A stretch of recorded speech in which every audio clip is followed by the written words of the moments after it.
My mother was diagnosed with cancer in 2000. And so I was about 4 years old. And she unfortunately passed actually November 12th, 2005. I remember for like the next few years following that, I would have a lot of moments in class where I would break down crying. It would be my birthday and I would cry because I felt so overwhelmed by the fact that I had to celebrate another birthday without my mom there.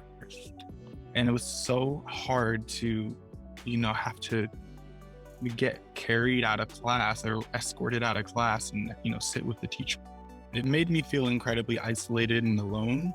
And everybody processes grief. And as those incredibly, popular holidays like Mother's Day and Thanksgiving and Christmas would come around, it would feel very different. It wouldn't feel the same.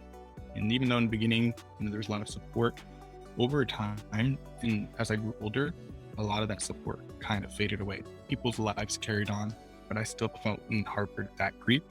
So as I started getting older is when I started experimenting with substances and, with drugs and alcohol. And that impacted my perception on how to challenge or cope with grief. So it became very instrumental in being my escape from reality.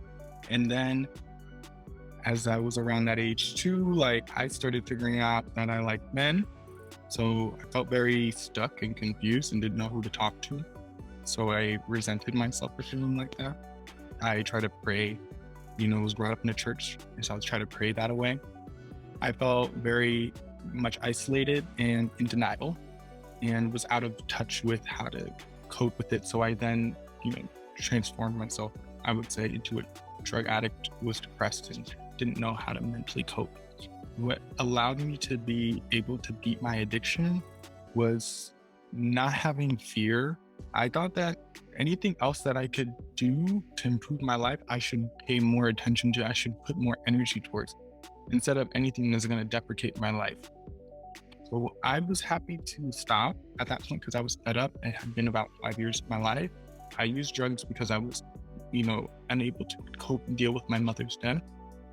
And then also because I was ashamed of my sexuality.